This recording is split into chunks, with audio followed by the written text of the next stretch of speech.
Hello and welcome to Steve the Drummer at YouTube.com, where we're bringing yesterday's music into tomorrow. Today I'm going to wrap up my video series on comparing ATV drums versus Roland drums. And specifically today I'm going to talk about the Roland drums are on a rack, and the ATV drums are traditionally mounted to stands. And once again, this does relate to other manufacturers. I think if you get shells made by ATV or by Joe Becky or by Drum Tech or Diamond, those obviously can be both. They could be either mounted to stands or to a rack. However, most traditionally, I think you see those drums on stands. And if you look at the Roland drums or Alesis or Yamaha, they're typically mounted to a rack. So let's kind of get into that a little bit today. Now, one of the things I want to talk about, I think that the electronic drum manufacturers, including Roland, including ATV, including Yamaha, Alesis, Joe Becky, Diamond, and I'm sure a whole host of other manufacturers that I'm leaving out here or not even mentioning, I think to some degree they are guided a little bit by consumer feedback. That's us. And what do we traditionally ask for? We traditionally ask for larger drums. I think if you look at the evolution of electronic drums, certainly over the last 20 years or so, and then maybe even more, generally speaking, the pads have gotten, or the shells have gotten larger and more realistic. I think that you could make that general summation. That being said, when you start getting larger and larger and larger products, in my opinion, once again, this is an opinion video, you start to run into some problems, and specifically, you start to run out of space. So once again, evolution of my electronic drumming history started off with the TD50, which was on a compact rack. I believe it's called an MDS4 compact rack. There's advantages to that. It's nice and compact. It was very transportable. It was very easy to move around. It was very compact. On my TD30K drum set, I'm not sure what the manufacturer number on that was. It's an MDS something.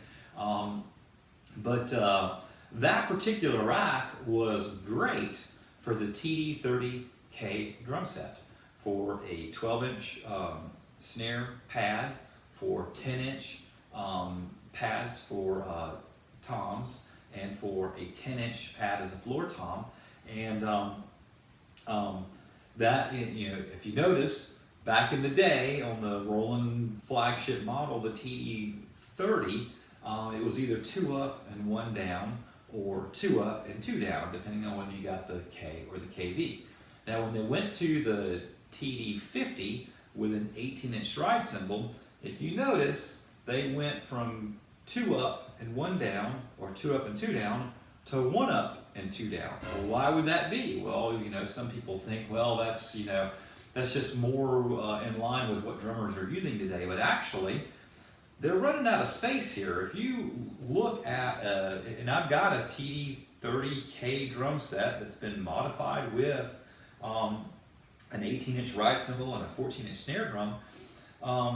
Geographically, to try to mount a 10-inch rack tom and a 10-inch rack tom and an 18-inch ride cymbal, and then either 1 or 2 floor toms on the rack that was provided with the TD30K, you run out of space.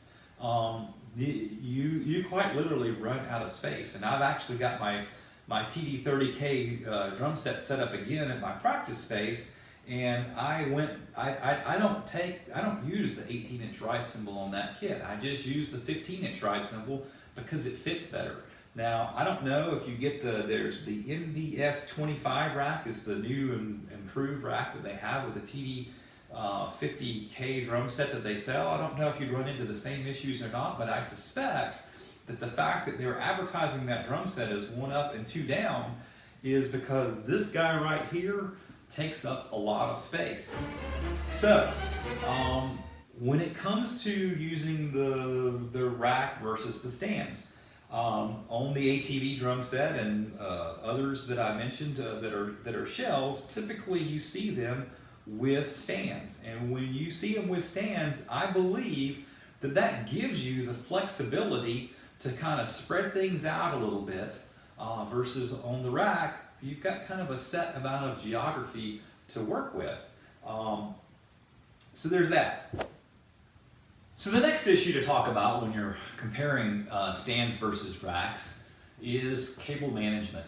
Now, with the lower tier rack systems like the MDS4, it does not include this feature, but when you get into the bigger and nicer drum racks provided by Roland, one of the nicest features that they have is the fact that the cables actually run through the rack.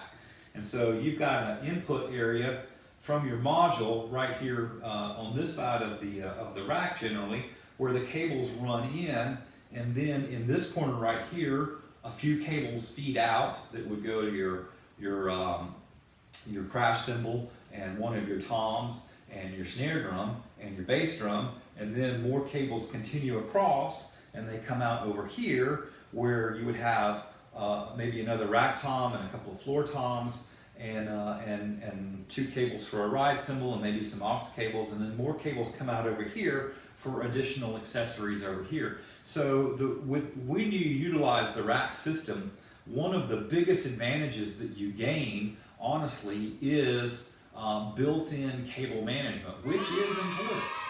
It makes things much more rapid when you go to set up. When I go to set up my Roland drum set, basically I plop the module down and bam, bam, bam, I'm able to plug in all the cables, and then there's a couple of cables that come out here, here, and here that I'm able to plug in, and the setup is much, much, much quicker. When I do cables for this drum set, for the ATV drum set, basically I set up the drums. That's step one. That would be step one if I were setting up an acoustic drum set. But then I come back and run all the cables as a second step in the process. Much like if I were using acoustic drums, I would probably have to run mics for everything. And so it takes a little bit longer to set it up, number one, and number two, I end up with these big piles of cables, and I know that would probably drive a lot of people crazy.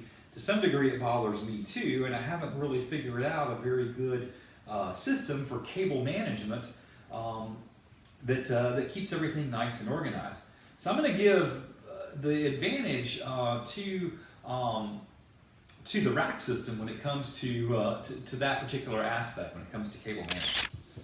So next thing we're going to talk about transporting your drums, and so once again talking specifically about racks versus stands. This is maybe not an issue for a good percentage of electronic drummers, because they're going to take their electronic drums to their house or to their home studio or to their practice space or wherever, and they're going to set them up, and those drums are basically going to remain set up in that particular place for most of their life. But this topic is important if you're going to take your drums and in particular you're going to take them at gig, you're going to maybe take them to your practice space and practice with a band, and the drums are going to be portable and they're going to be moved around. I think that there are some important differences between using racks and using stands when it comes to this particular aspect. To some degree, in my experience, racks can be easier when it comes to transporting, in that a rack just folds up and you take all the pads off and you fold the rack up, you take the module off and you fold the rack up, and it can be transported as one single piece. And then if you do that, you're probably going to have a hi-hat stand and a drum seat and your pedals and maybe a snare stand, depending on which drum set you're using. There's going to be like a little bit of additional hardware that's going to go with it, but for the most part, most things are going to fold up into one rack. Now, where you run into a drawback with this, I in particular run into a drawback with this, is I drive a small car, and so I have a very hard time folding up my rack and finding a good place in my car to transport that where I don't feel like I'm going to tear the upholstery of my car. I feel like there's a big risk when you fold this thing up. It still has some arms and stuff like that sticking out, that I feel like there's a big risk that I'm going to set it the wrong way into the floorboard of my back seat, and I'm going to end up poking a hole through the upholstery of my car. And so that is a legitimate concern. So you could make the argument in some ways, in a lot of ways actually, the rack is easier for transporting and for making your drum set portable. But in some ways it's also maybe not quite so easy and a little bit cumbersome. Another thing is based on the fact that you have one rack system that folds up, it's going to weigh a little bit. It's going to be a little bit cumbersome to pick that one piece of hardware that 80% of your drums are mounted to. It's going to be a little bit cumbersome to pick that up. However, it is, in some regards, maybe a little bit more transportable. With stands, I think that you gain flexibility in being able to place things proportionately to their size. And in some ways, stands are really transportable, and in other ways, they're maybe a little bit less transportable. I use a product called the Sled, which when I break down all my stands, they go into one big bag, and that bag has wheels on it. And I do recommend the Sled pretty vehemently, actually. I've been using it for a while with both my acoustic drum set and with an electronic drum set, and I just think it makes things so much easier. You can put all your hardware in one bag. It is heavy, but it's on wheels and it rolls. And I think it's a great product. Now, when it comes to stands, if you do endeavor to use stands, there's something that bears mentioning. There are really light stands, like for instance, the DW ultralight hardware, and I did use that hardware for a period of time, probably about 18 months to 2 years. I use it exclusively with an acoustic drum set. That stuff is really, really, really super light, and for me, I'm 51 years old. I certainly can't bench press my car, so light hardware is something that I look at as a very big plus. It's made out of aluminum. An average cymbal stand weighs like 1.5 pounds or 2 pounds versus like 14 or 15 pounds for more traditional hardware. The one thing I've got to say, comparing Roland and ATV in particular, the stands that ATV sends out with their drum sets, I don't like. It is way, way, way heavy. I mean, you're talking a cymbal stand that's going to weigh upwards in the ballpark of 20 pounds. And so if that's one stand, if you've got 2 or 3 or 4 of those stands in a bag, it's pretty easy for your hardware, all together to obviously go well north of 50 pounds and probably somewhere in the ballpark of 100 pounds. That's a lot of weight to move. So when it comes to hardware, the ultralight stuff I think maybe is a little bit too light. The ultra heavy stuff, in my opinion, is way too heavy, especially for a 51-year-old person. I like the medium weight stuff, and actually I've gone out and bought a lot of Tama hardware, and I'll show some pictures of it. But in my opinion, it meets the perfect middle ground of not being too heavy and not being too light, and so there's that. So I'm going to take a quick second out and wrap all this up. Thank you guys so much for stopping by and watching this video series, ATV versus Roland, pads versus shells, stands versus racks, the many topics that we've kind of delved into over this 3-part series.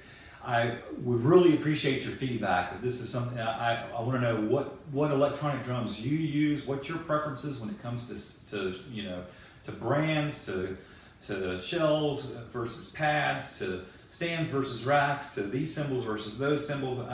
Give me your feedback. What do you think, number one?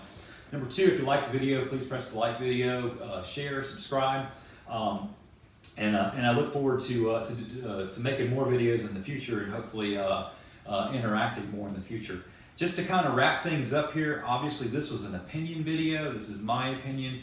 Nothing here says that I'm right by any stretch of the imagination. Want to try to break things down to basically a real clean criteria of appearance, playability, durability, and overall quality. And I've got to say, I give a lot of check marks, honestly, to both manufacturers, ATV and Roland. I think that maybe the ATV products are maybe slightly better in terms of appearance, and that they're full-size shells versus pads. In a lot of cases, their playability may be slightly better in the differences in the way they trigger, using 3 triggers in a shell versus 1 trigger in a pad. And the thinner profile in the cymbals makes them more chokeable. And the durability, honestly, I've got to give durability and quality probably overall to Roland. I think that they've been a leading manufacturer of electronic drums for a really long time here, the better part of probably 25 or 30 years. They make excellent products. Both manufacturers make excellent products, and I own both drum sets, the Roland drum set and the ATV drum set. And for me and for my needs, both of them very definitely play a part. Anyhow, once again, thanks for watching. I appreciate it, and I look forward to hearing from you guys real soon. Take care.